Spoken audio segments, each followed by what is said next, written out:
Et on va d'abord s'intéresser à une nouvelle tendance pour la pause déjeuner des Français. Le sandwich a du souci à se faire parce que beaucoup d'entre nous ont envie de manger plus équilibré. Alors c'est un peu le retour de la gamelle, mais en plus sophistiquée. Des boîtes repas qu'on apporte au bureau et que l'on cuisine soi-même. Entrée, plat, dessert, on peut se composer un menu à l'envie et se faire plaisir pour pas cher. Justine Veil, Ziden Berkous. Ces idées de recettes, Michaël Laurent les puise dans ses racines réunionnaises. Au menu ce soir, rougaille, une sorte de ragoût à la tomate. Ça n'a pas l'air très appétissant comme ça, mais en fait c'est super bon. Mais avant de garnir son assiette, c'est sa boîte repas qu'il remplit. Je cuisine des grosses portions et du coup ça me sert à la fois pour le soir et pour le lendemain. Un rituel gastronomique quotidien. Et voilà. Tous les midis, ce menuisier de 24 ans déjeune dans son entreprise.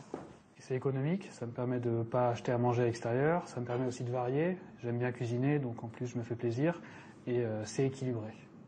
Comme lui, beaucoup de salariés de cette société apportent leur déjeuner au travail. T'as regardé les Français hier soir? Une pratique en hausse, loin d'être une nouveauté. Oui, 700 000 Parisiens déjeunent encore à la gamelle. Mais la gamelle, elle, a bien changé. Colorée, élégante ou fantaisie, le contenant devient aussi important que le contenu. Ces boîtes s'achètent en majorité sur Internet. Les sites fleurissent.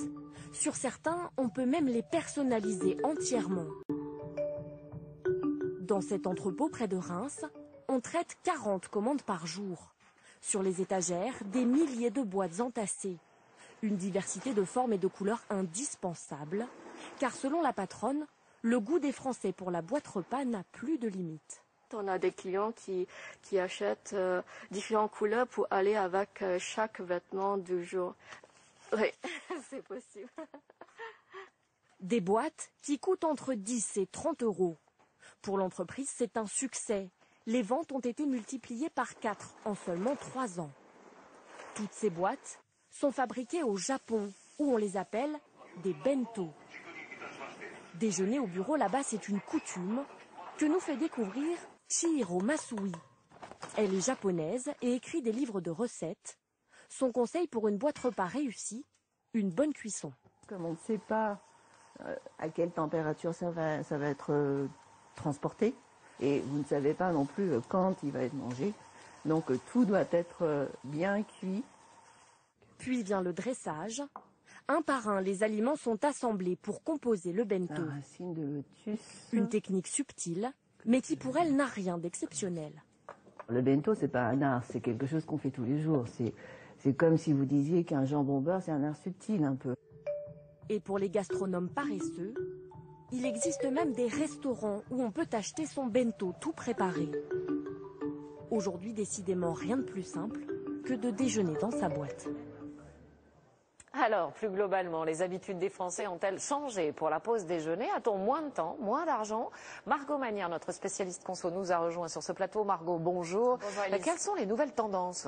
La solution privilégiée par les salariés français, c'est encore le déjeuner à la maison. Ils sont 32% à le faire, mais juste derrière, tout près, il y a les fameuses boîtes repas dont on vient de parler. 27% des salariés emportent donc leur repas au bureau. À la troisième place, Élise, la cantine. Enfin, 12% mangent un sandwich et 8% vont au restaurant. Ce qui a changé, Margot, c'est surtout l'emploi du temps des salariés. Oui, les Français consacrent de moins en moins de temps à leur déjeuner. 31 minutes en moyenne l'année dernière contre, écoutez bien, 1h38 dans les années 80.